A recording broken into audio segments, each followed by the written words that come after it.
And po, good morning po sa bawat isa. And darako na po tayo sa ating, ayun po, no, morning prayer. No?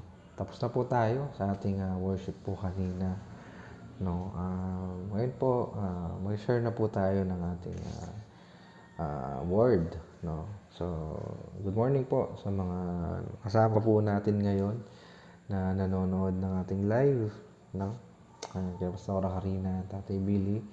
Good morning, and today is November 10, Friday. Ayan. So, good morning po sa bawat isa. No? Ako, maaari po, no, kung pwede, i-share po natin at i-mention po natin yung ating mga kasama, ating mga friends, no, para makapakinig din po sila ng ating mga word po for this morning. And yun po, no, yung share ko po sa inyo, no, basic lang po siya, hindi naman po siya ganun kahirap. And makita po siya sa Jeremiah chapter 12, no? Jeremiah chapter 12 verses 1 to 6, no? So, but before that, mag-pray po muna tayo, no? Bago po natin i-share yung salita po ni Lord sa umagang ito. So, tayo po muna yung manalangin. Come on, let's pray. Ngayon sa mga Father, maraming salamat po sa umaga ito na muli kami po ay nagsama-sama. Kami po ay nakapagpuri po sa inyo, Ama, and sa salita namin papakinggan po ngayon. Mangusap po kayo sa kaparaan na madali po namin maunawaan. Maraming salamat po, Ama. Kayo pong manguna hanggang matapos po ang aming pananalangin. We give you all the praise, all the honor, all the thanksgiving. In Jesus' name, Amen and Amen. Ayan. So, yun po, no? Sa chapter 12 po ng Jeremiah, yung aking i-share po ngayong umaga. So, babasahin ko po siya, no? Sa Tagalog ko po siya babasahin. Mas maganda po kasi sa Tagalog. So, sabi po dito, si Jeremiah po yung nagsasalita po dito, no? Sabi, ikaw ay matuwid, Yahweh. At kung ako man ay magreklamo, pilit na lalabas na makatuwiran ka. Ngunit bayaan mong magtanong ako, no? Bakit nagtatagumpay ang masasamang tao? Ano't yumayaman ang mga mandaraya? Sila'y itinatanim mo at naguugat, lumalago at namumunga. Maganda ang sinasabi nila tungkol sa iyo, ngunit hindi ka nila talagang iniibig. Ngunit ako, Yahweh, ay iyong kilala. Nakikita mo ako kahit ang aking mga ginagawa. Batid mo rin ang aking damdamin. Hilahin mo ang mga taong ito gaya ng mga tupang kakatayin. Ihiwalay mo sila para sa sandali ng pagpatay sa kanila hanggang kailan pa mananatiling tigang ang lupain at tuyot ang mga damo sa parang. Nagkakatay ang mga ibon at ang mga hayop dahil sa kasamaan ng mga tao roon. Hindi niya nakikita ang amin. At sinasabi pa nila, no? At sinasabi pa nila, hindi niya nakikita ang aming ginagawa. So, yun po yung sabi ni Jeremiah. At sumagot po dito si Lord, no? Si Yahweh. Sabi dito, at sumagot si Yahweh, Jeremias, kung hindi ka makatagal sa pagkikipaghabulan sa mga taong ito, paano ka makikipagpaligsahan sa mga kabayo? Kung ikaw ay nadarapa sa patag na lupain, paano kang makatatagal sa kagubatan ng Hordan? Amen. Sa last verse po, no? Ang mga kapatid mo at sariling kaanak ay nagkanulo sa iyo. Kasama rin sila sa panunuligsa. Kaya huwag kang magtitiwala sa kanila bagkat malumanay silang magsalita. Amen. So, Jeremiah po yung aking share po ngayon, no, sa mga nagbabasahan ng LOV. No? Ito po yung ating reading ngayon ng Jeremiah. No? Tapos na po yung Isaiah. So, Jeremiah naman. So, and konting background lang po kay Jeremiah para meron tayong idea na isa po siyang prophet, no, sa Old Testament, no, nasulat po siya. siya po yung sabi ni Lord na siya daw po yung prophet na kung saan ay sa sinapapunan pa lang ng kanyang nanay, no, pinili na siya ni Lord. No? Hindi pa siya iniluluwal. Hindi pa siya pinaglihi. No? Bago pa siya ipaglihi, pinili na siya ni Lord. No? Kaya siya po yung propeta na nag-doubt sa kanyang panawagan dahil sabi niya, masyado pa akong bata. Sabi niya, masyado pa daw po siyang bata bilang para tawagin po ng Diyos. No? Sa chapter 11, no, urong natin ng konti yung story. Kasi sa chapter 12 po yung share po natin. Sa chapter 11, si Jeremiah ay pinagbantaan po siya na patayin ng mga tao, ng mga taong kanyang sinasharean. No? Yung mga taong hindi pabor sa kanyang tinuturo ng Word of God. No? Tutusin, hinahunting po siya. Kumbaga wanted po siya. No? Isa po siyang wanted. Dahil, no, dahil po sa pag-share niya ng Word. No? Kumbaga, talagang nadama yung kanyang personal na kaligtasan. No? Dahil lamang po sa pag-share ng Word of God sa ibang tao. No, sa atin po, no, hindi pa natin yung nararanasan. And malaya pa po tayo nakakapag-share ng Word of God sa ibang tao. Kaya mapalad po tayo. Sabi nga po, no, palagi ni Tatay Billy, dahil hindi pa naman, no, dumadana yung ating dugo sa pag-share ng Word of God. And we are blessed, no? Dahil malaya tayo sa Pilipinas na makapagpuri, makapag-share ng Word of God sa ibang tao. Amen po. Napakaganda ng plot twist ng story. No? Plot twist, kumbaga, unexpected na mangyayari or isasagot ni Lord. So, kasi sabi dito, no, kasi in-expect po natin kasi dumadaing dito si Jeremiah. No? Dumadaing siya kay Lord. Ako sa Lord. No? Sino pa yung masama? Sila pa yung pinagpapala. No? Hindi sila gumagawa ng masama sa iyo. Pero ako, Lord, kilala mo ko. No? Bakit ganon? No? Bakit ganon? No? Minsan natatanong nyo ba yun? Bakit ganon? Bakit ganon yung mga nangyayari? No? Kahit sobrang hirap ng pinagdadaanan natin, but parang kung sino pa yung masama, parang sila yung pinapaboran. Parang ganon. No? Ganon na ganon po yung nararamdaman at nararanasan po ni Jeremiah on that moment. No, kaya po siya nagtanong kay Lord, no, kay Yahweh. Kasi ganun po yung senaryo, no, ng kanyang sitwasyon. No? Sitwasyon niya ganun. Sobrang hirap po nun. And, no.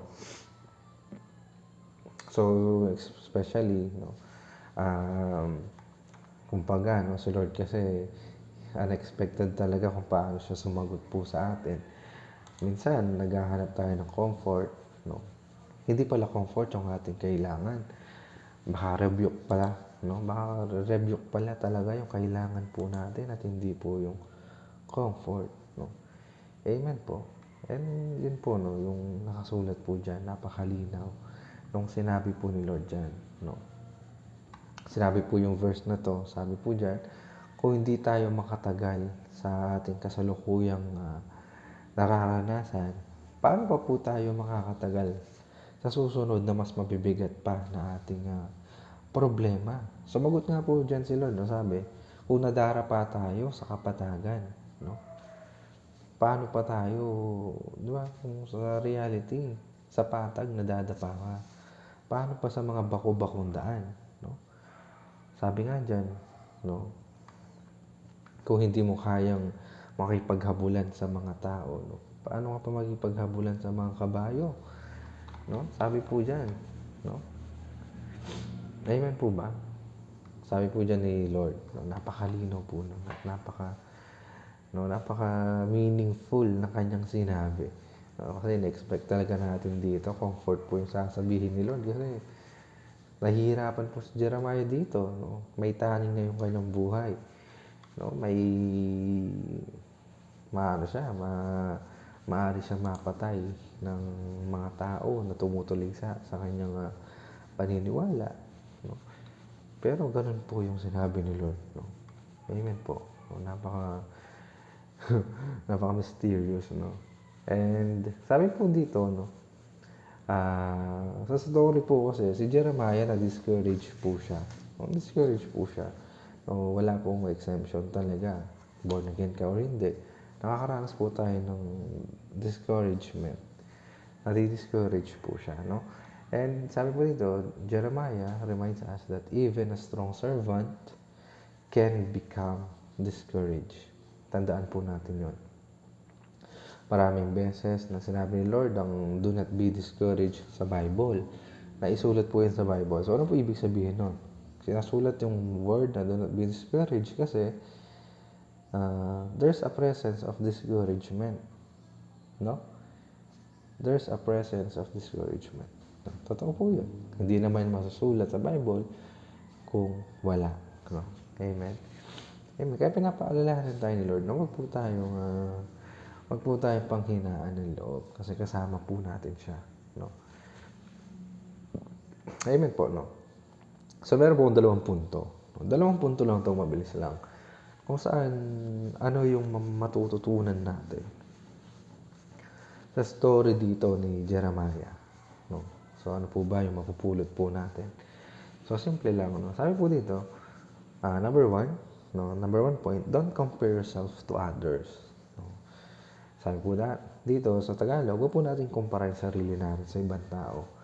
Doon sa story, why wicked people prosper? Sabi po yan ni Jeremiah. Yan po yung katanungan niya kay Lord. Why do wicked people prosper? No. Yun po yung tanong, Jeremiah. No. Pero, paano kaya kung ito yung sagot ni Lord? No? Yung katanungan po talaga dito, hindi naman bakit pinagpapala yung masasama. Yung tunay na katanungan, why we are tempted to envy the wicked. So, ba't tayo maiinggit? No? Kung pagpalain man yung masama. No? Tutuusin, no? Kung pagpalain ng masamang tao, wala na tayo issue doon. No? Kung pagpalain sila, edi blessing yon sa kanila. No? Tutuusin, hindi natin dapat ikumpara yung sarili po natin sa iba. No, maaring minsan, no, pinagpapala sila kasi baka yun na yung season nila. O tayo, hindi pa, nasa level 1 pa lang tayo. Sila nasa level 100 na sila na kanilang buhay. O tayo, pausbong pa lang sila, no? Nasa nururok na sila na kanilang tagumpay. Kaya wag po natin ikumpara. Lalong-lalo dito, binanggit yung mga wicked people. No? Wag daw po natin ikukumpara yung ating sarili sa mga wicked people at wag po natin magtatanong kung ba't sila pinagpapala. No? Kasi, siyempre mga kapampangan, alam natin, no? Sasabihin nila, karok na ugali, pero may kwal tayo. Ne? Siguro, minambo yung loto, kaya may kwal tayo. Alam mo yun? Kung sino may mga, kinaiinisan mo, no? Sa school, sila yung kinaiinisan mo, sila pa yung pumapasa, no? Yung mga nandadaya, sila pa yung pumapasa. Pero ikaw na nag-aral, bagsak ka. Ano yun? Pero ganun senaryo ng buhay po natin. Kung sino yung mga mandaraya o yung mga hindi lumalaban ng patas, sila yung nakakuha ng mga bagay na gusto po natin makuha. Amen po. Kasi dyan, no, naranasan ni Jeremiah na parang unfair. Parang unfair naman, Lord, no? Sabi pa nga dyan, kilala mo ako, Lord. Alam mo yung ginagawa ko. Alam mo yung nararamdaman ko. Bakit ganun, Lord? No? Minsan dumarating tayo sa puntong ganun. Na it seems unfair talaga ang buhay. No? Kasi unfair po talaga yung tao. No? Unfair po ang mga tao. No? Kaya minsan nadadamay tayo sa kagagawan ng ating mga magulang, ng ating mga mahal sa buhay. No? Kaya minsan nasabi, napaka-unfair, no?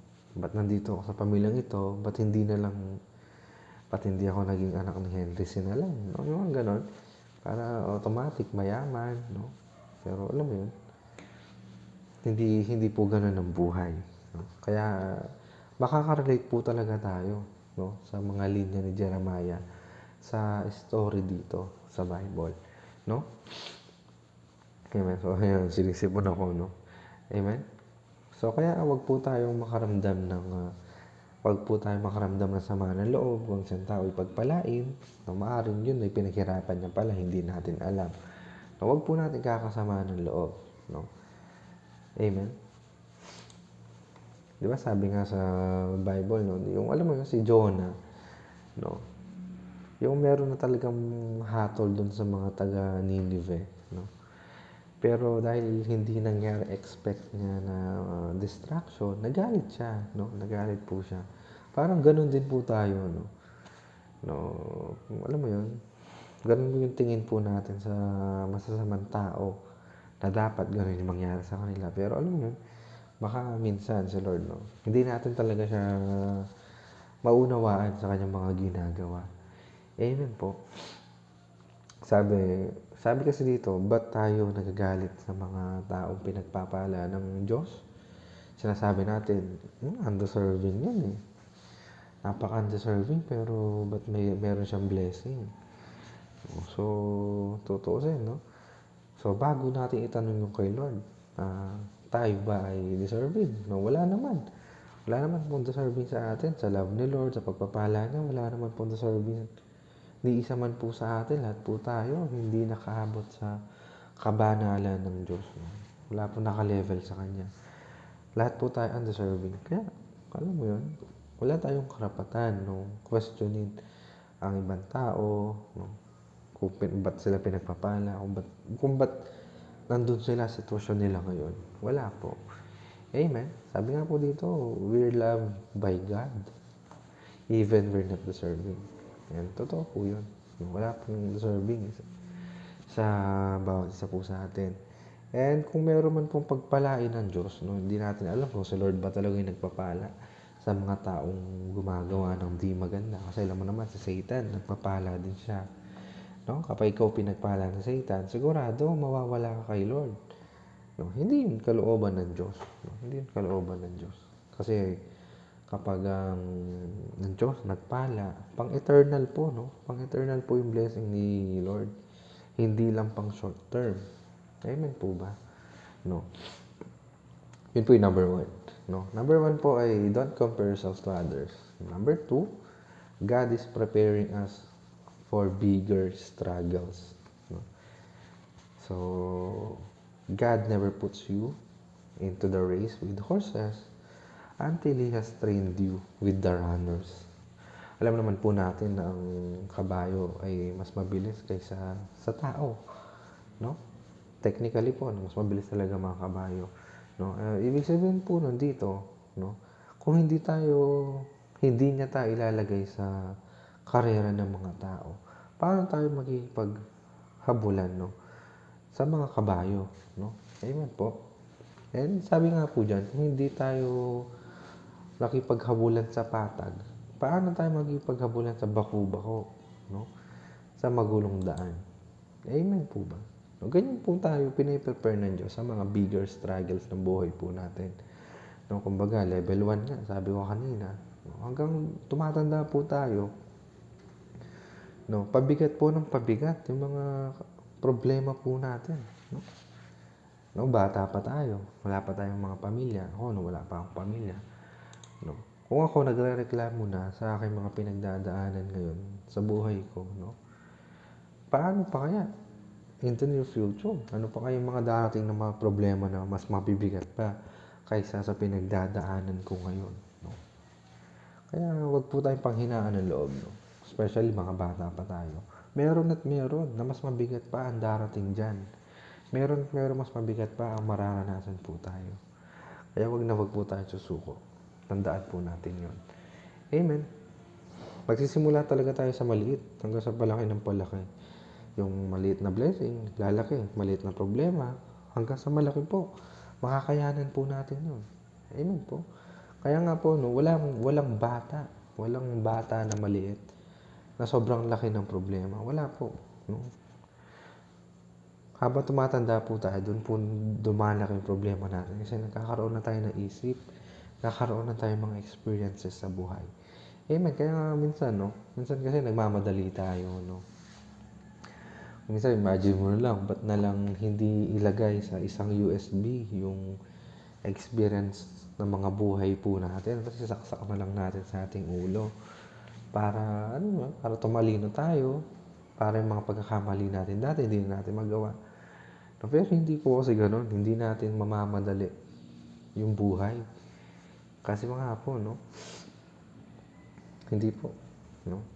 Sabi nga po, kasama po natin palagi ang Diyos sa takbuhin sa mga tao, sa takbuhin sa mga kabayo, no? Napakalalim po ng kanyang sagot. And alam mo yun, sabi nga po, no, minsan dahil meron po tayong pinagdadaanan ng mga problema na mabibigat, diba sabi sa English, yung sinasabi pa natin, and palagi ko po itong sinasabi, no, that my problems are too big for me. So, ano po ibig sabihin nun? My problems are too big for me. So, mga problema ko, sobrang laki para sa akin. But, no, may double meaning po kasi to, no. Sabi po dyan, no, ang Diyos po ay apoy po siya. Kaya niya magpababa ng apoy. Kaya niyang tupukin. Kaya niyang pasingawin ang tubig na problema mo, no? Yung tubig na problema, sobrang laki, tubig, no?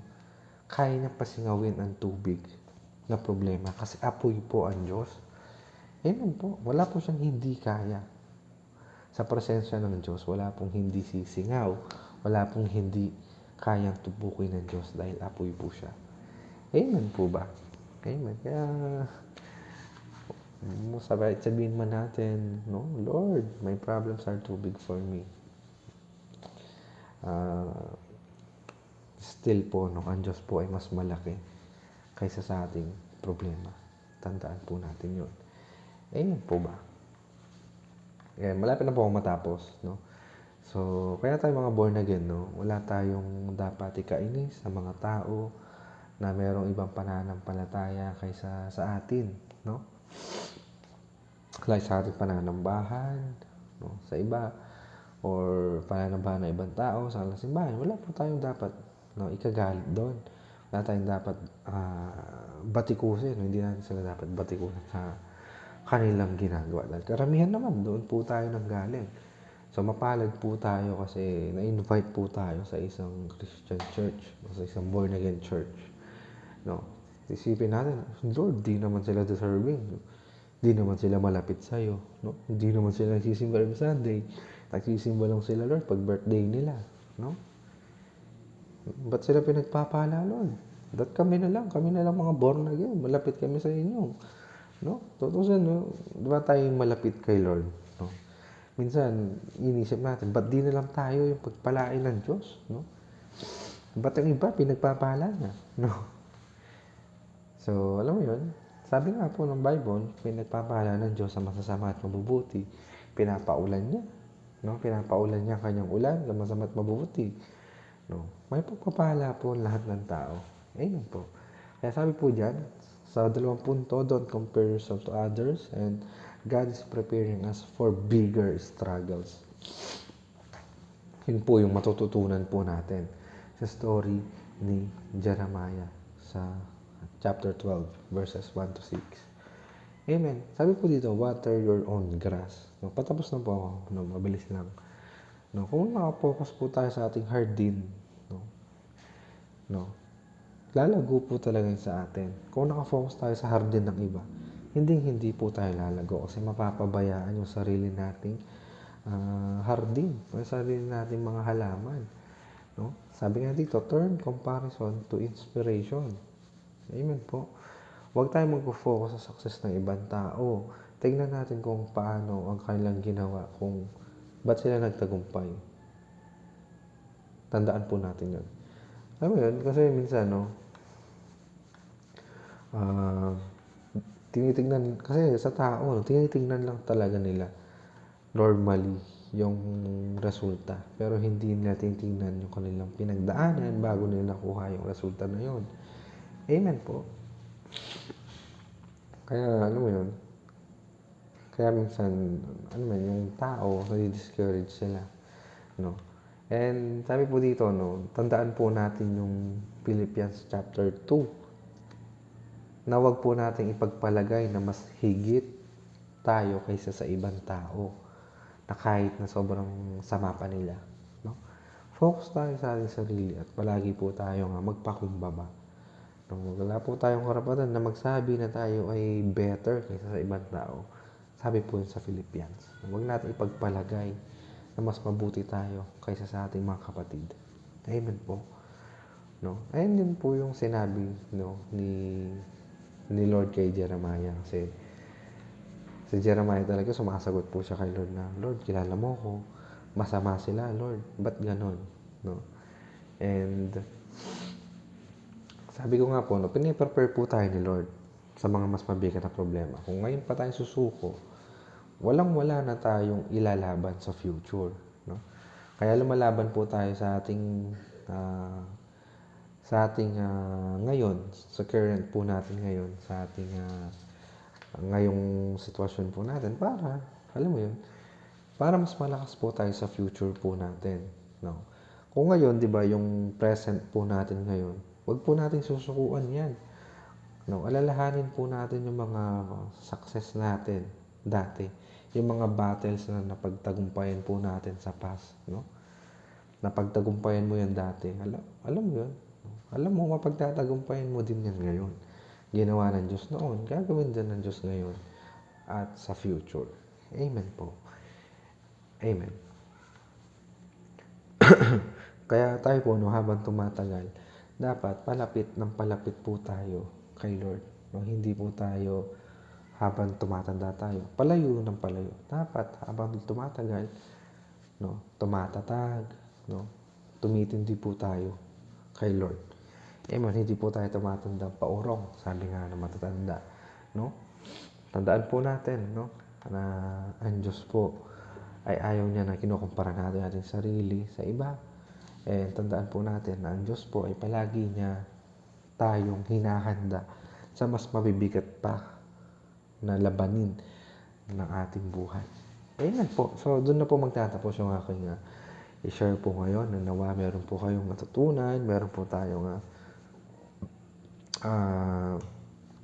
na nakuha sa mga salita na binababa po ni Lord ngayong umaga. No? So, thank you, Lord. Thank you for this morning. And darako na po tayo sa ating panalangin. No? Come on, let's pray for our closing prayer. Tayo po ay manalangin. Maging sama po natin yung ating mga prayer requests na sinend po ng ating mga kapatid. No? Come on, let's pray. Heavenly Father, maraming salamat po sa pagkakataon ito na malaya po kaming nakadalangin po sa inyo, Ama. Maraming salamat po, Lord. Patuloy po namin tinataas, dinadakila sa aming mga buhay. And thank you for this opportunity, wonderful opportunity. Thank you for this freedom, kalayaan na kami po ay malayang nakipagniig po sa inyo. Salamat po, Panginoon. Maraming salamat. Wala po kami ibang nais, kundi makausap kayo, makapiling kayo sa bawat araw po ng aming buhay. Thank you, Lord. And thank you for your word na inyo nga pong binaba ngayong umagang ito, na marami po kami natutunan, na kami po ay patuloy na magtiwala sa inyo at di kami panghinaan ng loob, Ama. Salamat po. Thank you for reminding us na kami po ay hindi mangumpara sa aming buhay at sa buhay ng iba. Panginoon po, Lord, thank you sa pagpapalakas po sa amin dahil alam po namin na kami ay nire-ready nyo sa mas mabibigat pa na pagsubok ng buhay. At salamat po dahil nangako kayo na hindi nyo po kami iiwan o pababayaan man, Panginoon. Maraming salamat po. Maraming salamat. And right now, Lord, aking nga po itinataas sa inyo ang panalangin ng mga anak. Prayer nga po ni Ma'am Joy Malyari na maging totally independent sa pagtake ng gamot ang kanyang asawa dahil sa eczema, and for Eden Nomadeha from cancer, and healing for Ireneo Kaganda from heart attack. And dalangin po, prayer of Jacqueline Dampog Kirubin for Camille Kirubin for spiritual revival, betterment of mental and physical health, and financial breakthrough. And Iggy Kabusas, healing for dengue and Kawasaki disease. And prayer request of Zandra Policarpio for Jaja Policarpio na hindi na siya maging dependent sa gamot. Prayer request for John Lumanog for Marivic Lumanog na kanyang nanay para po sa kanyang mata. Prayer request of Josel Lazatin sa kanyang pananakit sa tagiliran, PCOS sa both ovaries. And prayer request of Carmanda for his mother, Janet Bukad, na mawala na ang pananakit ng kanyang goiter at paa. And for Jane Turla na negative lahat ng gagawin na test para hindi na makimo, at good health kay Lola Zenaida Soriano. And dalangin din po namin prayer request of Lizelle Tayag for his father Mario Bulaon from arthritis. Prayer request of Pastora Karina for Sarah Miklat, complete eradication of cancer cell for her coming test. And for Sabina Sarmiento and Benito Suba, Lord, for good health conditions. And dalangin din po namin kay prayer request po Patrick Ferreira for Northern Ferreira for healing and fast recovery from gastric mass and favorable results sa mga upcoming laboratory test. And prayer request of Kathleen Lapus for Ate Maricris Lapus na mawala ng bukol sa breast at pananakit nito. And prayer request of Jamaica Malyari for her mother Rebecca Malyari na mawala na yung tumor sa bladder nito at maging successful ang mga chemotherapy sessions. And prayer request of John De Lumano for Reverend J. Pamituan for complete healing and fast recovery from heart surgery. Fast recovery from the operation of Jairus Lumanog. And prayer request of Arlene Rivera, healing for baby Asher na naka-admit sa hospital ngayon due to pneumonia. And for Geraldine Lapus, healing from bilateral pneumonia. And even Lord, prayer request po kay Ate Jan Malyari for the father of Judy Montes na mawala ng sakit sa dugo at mag-normalize na ang result ng mga test na gagawin sa kanya. And prayer for Santa Suarez na mawala ng GERD at anxiety niya. Pray na hindi na siya makaramdam ng pain sa katawan, Lord. Sa lahat po ng panalangin namin dinalangin po ngayon, Lord, mula sa magaan hanggang sa pinakamalubha. Alam po namin, Lord, na kalooban niyo po na gumaling po sila. Alang-alang po sa pamilya po nila na nanganalangin po ngayon. Alang-alang po sa amin na nagpipray everyday. Ay alam po namin kung kalooban niyo po na sila gumaling. Tutuguin niyo po ang aming mga panalangin. Salamat po dahil binibigyan niyo po kami ng opportunity na maipagdasal po namin sila sa araw-araw, Panginoon. Salamat po lahat po ng binanggit po namin. Alam po namin na makakamit po nila ang kagalingan. In Jesus' name, in Jesus' name. Hallelujah. And dalangin po namin yung healing for cancer patients from request po kay Jewel Tayag for Janine Balmora sa Larcon. Prayer request of Jovel Tayag for Sharon Fernandez from stage 2 thyroid cancer and Jolly Pineda Digneneng from sigmoid adenocarcinoma.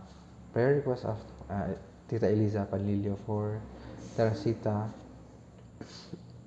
Collis from stage 3 breast cancer. Lord, napakalubha nga po ng mga dinaranas ng mga anak po ngayon. Alam po namin, marami na po sa mga anak nyo na pagtagumpayan ng cancer. Alam po namin, Lord, na ipagkakalob nyo po yung kagalingan sa mga anak nyo po na nanghihingi po ng healing po ngayon. Alam ko po na hindi nyo po sila ipapahiya. Dahil kayo po ang Diyos na marunong magpagaling, Panginoon. Kayo po ang aming dakilang manggagamot. At hindi nyo po ipapahayaan yung anak. At hindi po hahayaan sila po yung maghirap. Na sila po yung masaktan, Panginoon. Dahil ayaw na ayaw nyo po merong may sakit sa inyong mga anak, Panginoon. Kung kalooban niyo po silang gumaling, alam po namin na kayo po ay tutugon sa aming mga panalangin, Lord. And dalangin po namin, fast recovery po kay Jocelyn Lingcoran from CS. And even, Lord, dalangin din po namin per request of John De Lumanog for Gilbert Numalog na magkaroon ng malalim na relasyon sa Panginoon and protection sa trabaho at stable income. And John Michael Pineda, Lord, for Mary Jane Pineda na magkaroon ng lunas ang pananakit sa parte ng kanyang katawan at maoperahan na ang kanyang paa upang huminto na ang pananakit nito at upang makabalik na siya sa maayos na paglalakad. Hallelujah, Lord. Salamat po sa lahat ng aming panalangin na ito at dalangin din po namin yung land and building of CRC Santa Maria, CRC Pandakaki, CRC Pandan at CRC Main. Salamat po, Lord, sa mga dalangin po namin na ito sa inyo, ang aming bahay palambahan. Naniniwala po kami na naroon na nga po kasagutan sa multiplication, Lord. Maging po yung land and building. Kayo po mag-provide ng aming gagastusin sa pambili nga po ng lote, sa pagpapatayo ng bahay, lahat po ng materyales na gagamitin, Lord, lang po namin. Provided nyo na. Wala po sa huling kusing, Panginoon, alam po namin. Yun ay provided nyo, Panginoon. Hindi po kami mangungutang, kundi maaaring kayo po'y gumamit ng mga tao upang makapag-bless, Panginoon.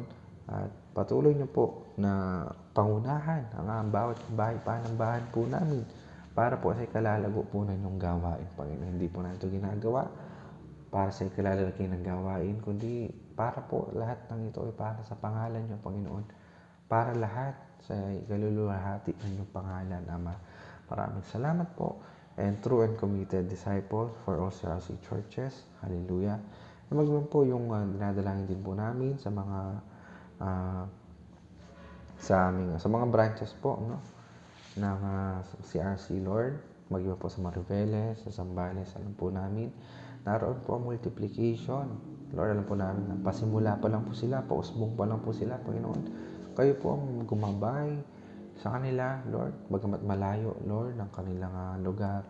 Alam po namin ay kayo po ang magpo-provide na mas malaking lugar sa kanila. Dudumugin sila ng maraming tao, Lord, in Jesus' name. Hindi sila mananatiling kaunti, kundi sila po ay lalaki at lalaki at lalaki, Lord. Sila ay napagkatiwalaan sa maliit. Alam po namin na mapagkakatiwalaan niyo po sila sa mas malaking gawain, Panginoon. Maraming salamat po, Lord. Bless them, Lord, dahil po sa kanilang faithfulness sa inyo. Pagpalain niyo po sila. Pagpalain niyo po sila, Panginoon. And dalangin po namin ang bansa na may layo po sa malakas na lindol at bagyo, and maging po ang may pasa na hindi po may pasa na SOGB, Lord, sexual orientation and gender identification expression sa Senate. And we declare peace of the Lord over Israel, Jerusalem, and Hamas, and great revival over Middle East. Lord, salamat po sa pinapanalangin namin sa aming bansa. Kayo po manguna sa aming presidente at sa pinakamababang posisyon, Panginoon. At kayo po manguna sa kanila at ano naman po ang may patupad para sa bansa namin. Ayun nga po makapag-benefit sa karamihan, sa lahat, Panginoon. Kayo po manguna at bigyan niyo po sila ng takot na nanggaling sa inyo, banal na pagkatakot po sa inyo na hindi nga po gumawa ng masama. Salamat po. Pagpalain niyo pa ang mga leader, pangunahan niyo po sila, patindihin niyo po sila sa kanilang pamumuno, Panginoon. Maging katanggap-tanggap po sila, maging matuwid po sila sa inyong harapan, Panginoon. Maraming salamat po. Pagpalain niyo po ang aming bansa. Alam po namin na ito po yung bansang pinagpala. Ilayo niyo po sa mga gawa ng iyong kaaway. Ilayo niyo po sa anumang pong aksidente, anumang delubyo, Panginoon. Pagpalain niyo po ang bansa, Lord. At alam po namin na ang bansang Pilipinas ay sa inyo. At ang bansang ito, Panginoon, ay bansang Kristiyano na nagtitiwala po sa inyo. Maraming salamat po, Ama. Ayan, patuloy po pagpalain ang tagapangunan ng simbahan po namin, kina Pastora Karina at Tatay Billy. We continue to bless them in every day of our lives, Lord. Pagpalain niyo po sila at bigyan ng kalakasan, kagaya nga po ng isang kabataan. Layo niyo po sila sa masamang tao, pag-iwan po sa mga mabibigat na kapagsubukan.